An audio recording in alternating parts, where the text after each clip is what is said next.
ನಮಸ್ತೆ ಎಲ್ಲರಿಗೂ welcome back to activity craze. ಇವತ್ತಿನ ಈ ವಿಡಿಯೋದಲ್ಲಿ ಸೋಯಾ ಮಂಚೂರಿಯನ್ ರೆಸಿಪಿನ ಶೇರ್ ಮಾಡ್ತಾ ಇದ್ದೀನಿ.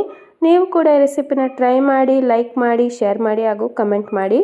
ಈ ರೆಸಿಪಿ ಅಂತೂ ತುಂಬಾ ಟೇಸ್ಟಿಯಾಗಿರುತ್ತೆ. ಹಾಗಾದರೆ ಹೇಗೆ ಮಾಡೋದು ನೋಡೋಣ ಬನ್ನಿ. ಮೊದಲಿಗೆ ಒಂದು ಬೌಲಲ್ಲಿ ನೀರು ತೊಗೊಂಡು 1 ಕಪ್ ಆಗೋಷ್ಟು ಸೋಯಾ ತೊಗೊಂಡಿದ್ದೀನಿ, ಸೋಯಾ ಬೀನ್ಸ್. ಇದನ್ನು ನೀರಿಗೆ ಹಾಕ್ಕೊಂಡು ಇದಕ್ಕೆ ಸ್ವಲ್ಪ ರುಚಿಗೆ ತಕ್ಕಷ್ಟು ಉಪ್ಪು ಹಾಕಿ ಇದನ್ನು ಬಿಸಿ ಮಾಡ್ಕೊಳ್ಬೇಕು. ನಾವು 5ರಿಂದ 10 ನಿಮಿಷ ಅಷ್ಟು ಬೇಯಿಸ್ಕೊಳ್ಬೇಕು. ಸಾಫ್ಟ್ ಆಗೋವರೆಗೂ ಬೇಯಕ್ಕೆ ಬಿಡಬೇಕು. ಇದು ಬೇಯೋಷ್ಟರಲ್ಲಿ ನಾವು ಇದಕ್ಕೆ ಮಸಾಲೆಗಳು ಏನೇನು ಬೇಕು ರೆಡಿ ಮಾಡ್ಕೊಳ್ಳೋಣ.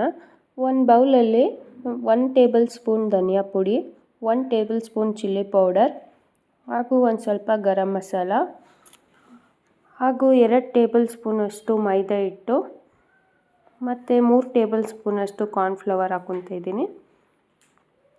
ಇದಾದಮೇಲೆ ಇದಕ್ಕೆ ಒಂದು ಸ್ವಲ್ಪ ಶುಂಠಿ ಬೆಳ್ಳುಳ್ಳಿ ಪೇಸ್ಟು 1 ಟೇಬಲ್ ಸ್ಪೂನಷ್ಟು, ಒಂದು ಸ್ವಲ್ಪ ರುಚಿಗೆ ತಕ್ಕಷ್ಟು ಉಪ್ಪು ನೀವು ನೋಡ್ಕೊಂಡು ಹಾಕ್ಕೊಳ್ಳಿ. ಇದನ್ನೆಲ್ಲ ನಾವು ಈಗ ಚೆನ್ನಾಗಿ ಮಿಕ್ಸ್ ಮಾಡ್ಕೊಳ್ಬೇಕು. ಈ ರೀತಿ ಮಿಕ್ಸ್ ಆದಮೇಲೆ ನಾವೀಗ ಸೋಯಾ ಚಂಕ್ಸ್ ಬೆಂದಿದೆ ಅಂತ ನೋಡೋಣ.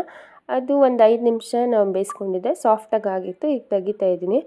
ಈಗ ಇದನ್ನೆಲ್ಲ ಒಂದು ಪ್ಲೇಟಿಗೆ ಹಾಕೋಬೇಕು. ನಾವು ಈ ರೀತಿ ಪ್ಲೇಟಿಗೆ ಹಾಕ್ಕೊಂಡು ಇದನ್ನು ನಾವು ನೀರೆಲ್ಲ ಸ್ವಲ್ಪ ಸ್ಕ್ವೀಸ್ ಮಾಡ್ಕೊಬೇಕು.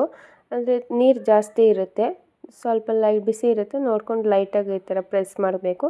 ಅದಾದಮೇಲೆ ಇದನ್ನೆಲ್ಲ ಒಂದು ಬೌಲಿಗೆ ನಾನು ಮಿಕ್ಸ್ ಮಾಡಿರೋ ಮಸಾಲೆ ಬೌಲಿಗೆ ಹಾಕ್ತಾಯಿದ್ದೀನಿ.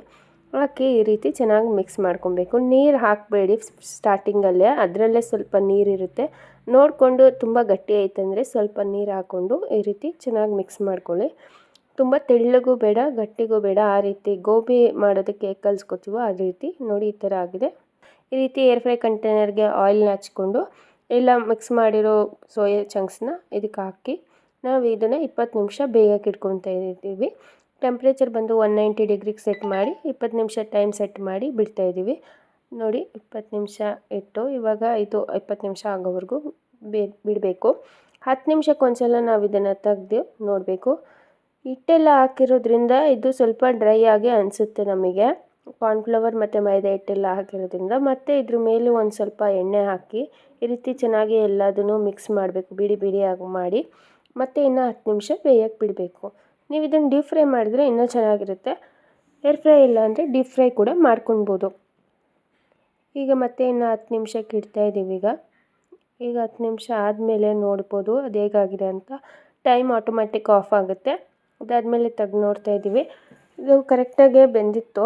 20 ನಿಮಿಷಕ್ಕೆ ಕ್ರಿಸ್ಪಿಯಾಗಿ ಫುಲ್ ಗರಿ ಗರಿಯಾಗಿ ಆಗಿತ್ತು. ಇನ್ನು ನಿಮ್ಗೆ ಬೆಂದಿಲ್ಲ ಅಂತ ಅಂದರೆ ನೀವು ಬೇಕಾದರೆ ಮತ್ತೆ ಟೈಮಿಂಗ್ಸ್ ಒಂದು 2-3 ನಿಮಿಷ ಇಟ್ಕೊಳ್ಬೋದು. ಆದರೆ ಇದು ಕರೆಕ್ಟಾಗಿ ಆಗಿತ್ತು, ತುಂಬ ಚೆನ್ನಾಗಾಗಿತ್ತು. ನೀವು ಇದೇ ರೀತಿ ಎಣ್ಣೆಲಿ ಕರೆದ್ರೂ ಸೇಮ್ ಇದೇ ಥರನೇ ಬರುತ್ತೆ. ಈಗ ಇದನ್ನೆಲ್ಲ ಎತ್ತಿಟ್ಕೊಂಡು ಈಗ ಇದನ್ನು ಫ್ರೈ ಮಾಡ್ಕೊಳ್ಳೋಕ್ಕೆ ಏನು ಬೇಕು ನೋಡೋಣ. ಒಂದು ಬಾಣಲಿ ಇಟ್ಕೊಂಡು 2 ಟೇಬಲ್ ಸ್ಪೂನ್ ಎಣ್ಣೆ ಹಾಕ್ಕೊತಾ ಇದ್ದೀನಿ. ಎಣ್ಣೆ ಬಿಸಿ ಆದಮೇಲೆ ಒಂದು ಸ್ವಲ್ಪ ಜಜ್ಜಿಟ್ಟಿರೋ ಬೆಳ್ಳುಳ್ಳಿ ಅಥವಾ ಸಣ್ಣಕ್ಕೆ ಹೆಚ್ಚಿಟ್ಟಿರೋ ಬೆಳ್ಳುಳ್ಳಿ ಹಾಗೂ ಸಣ್ಣಕ್ಕೆ ಹೆಚ್ಚಿಟ್ಟಿರೋ ಹಸಿಮೆಣಸಿನ್ಕಾಯಿ ಇದನ್ನೆಲ್ಲ ಹಾಕಿ ಚೆನ್ನಾಗಿ ಫ್ರೈ ಮಾಡ್ಕೊಬೇಕು. ಹಾಗೆ ಒಂದು ಸಣ್ಣಕ್ಕೆ ಹೆಚ್ಚಿಟ್ಟಿರೋ ಈರುಳ್ಳಿನೂ ಹಾಕಿ ಇದೆಲ್ಲ ಹಸಿ ವಾಸನೆ ಹೋಗೋವರೆಗೂ ಸ್ವಲ್ಪ ಚೆನ್ನಾಗಿ ಫ್ರೈ ಮಾಡ್ಕೊಬೇಕು. ನಾವು ಈ ಥರ ಗೋಬಿ ಅಥವಾ ಏನಾದರೂ ಮಂಚೂರಿಯನ್ ಮಾಡುವಾಗ ಹೈ ಫ್ಲೇಮಲ್ಲೇ ಇಟ್ಕೊಳ್ಬೇಕು. ಈರುಳ್ಳಿ ಫ್ರೈ ಆಗೋಷ್ಟರಲ್ಲಿ ನಾವು ಒಂದು ಗ್ಲಾಸಲ್ಲಿ 1 ಟೇಬಲ್ ಸ್ಪೂನ್ ಕಾರ್ನ್ಫ್ಲವರ್ ಮತ್ತು ಒಂದು ಸ್ವಲ್ಪ ನೀರನ್ನು ಹಾಕಿ ಮಿಕ್ಸ್ ಮಾಡ್ಕೊಳ್ಳೋಣ. ಈಗ ಫ್ರೈ ಆಗಿರೋ ಈರುಳ್ಳಿಗೆ 1 table spoon soya sauce, 2 table ಸ್ಪೂನಷ್ಟು ಟೊಮೊಟೊ ಸಾಸ್ ಹಾಕ್ತಾಯಿದ್ದೀನಿ. ಇದನ್ನು ಕೂಡ ಚೆನ್ನಾಗಿ ಒಂದು ಸ್ವಲ್ಪ ಫ್ರೈ ಮಾಡ್ಕೊಳ್ಳಿ. ಹೀಗೆ ಇದೆಲ್ಲ ಫ್ರೈ ಆದಮೇಲೆ ಇದಕ್ಕೆ ಸ್ವಲ್ಪ ನಾನು ರುಚಿಗೆ ತಕ್ಕಷ್ಟು ಉಪ್ಪು ಹಾಕ್ತಾಯಿದ್ದೀನಿ. ಉಪ್ಪು ಆಲ್ರೆಡಿ ಹಾಕ್ತೀವಿ, ಸ್ವಲ್ಪ ಲೈಟಾಗಿ ಹಾಕಿ. ಇದಾದಮೇಲೆ ನಾವು ಇದಕ್ಕೆ ಮಿಕ್ಸ್ ಮಾಡಿರೋ ಕಾರ್ನ್ಫ್ಲವರ್ ಮತ್ತು ನೀರನ್ನ ಹಾಕ್ಕೊತಾ ಇದ್ದೀವಿ. ನೀರು ನೀವು ಇನ್ನೂ ಬೇಕಂದರೆ ಸೇರಿಸ್ಕೊಬೋದು, ಗಟ್ಟಿ ಆಗುತ್ತೆ ಇದು.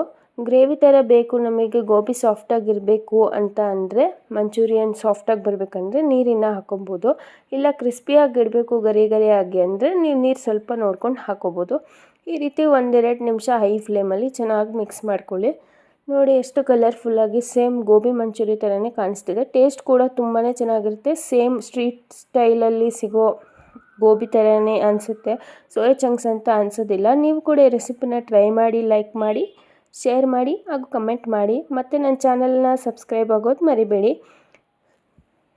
ನೋಡಿ ಎಷ್ಟು ಕಲರ್ಫುಲ್ಲಾಗಿ ಕಾಣಿಸ್ತಿದೆ, ನೋಡೋಕ್ಕೆ ಎಷ್ಟು ಚೆನ್ನಾಗಿದೆಯೋ ಅಷ್ಟೇ ತಿನ್ನೋಕ್ಕೂ ಸಖತ್ತಾಗಿರುತ್ತೆ. ಇದು ಪ್ರೋಟೀನ್ ಆಗಿರೋದ್ರಿಂದ ನಮ್ಮ ಸೋಯಾ ಚಂಕ್ಸಲ್ಲಿ ಫೈಬರ್ ಕಂಟೆಂಟ್ ಇರುತ್ತೆ, ತುಂಬಾ ಹೆಲ್ತಿಗೆ ಒಳ್ಳೆಯದು. ಈ ರೀತಿ ಕೊತ್ತಂಬರಿ ಸೊಪ್ಪು ಹಾಕಿ ಸ್ವಲ್ಪ ಟೊಮೊಟೊ ಕೆಚಪ್ ಹಾಕಿ ಬಿಸಿಯಾಗಿ ಸರ್ವ್ ಮಾಡಿದ್ರೆ ನಿಮ್ಮ ಫ್ಯಾಮಿಲಿ ಮೆಂಬರ್ಸಿಗೂ ಇಷ್ಟ ಆಗುತ್ತೆ, ನಿಮಗೂ ಇಷ್ಟ ಆಗುತ್ತೆ. ನೀವು ಫ್ರೆಂಡ್ಸ್ ಜೊತೆಗೆ ಶೇರ್ ಮಾಡಿ ಈ ರೆಸಿಪಿನ, ಲೈಕ್ ಮಾಡಿ, ಟ್ರೈ ಮಾಡಿ ಹಾಗೂ ಕಮೆಂಟ್ ಮಾಡೋದು ಮರಿಬೇಡಿ. ಥ್ಯಾಂಕ್ ಯು ಎಲ್ಲರಿಗೂ.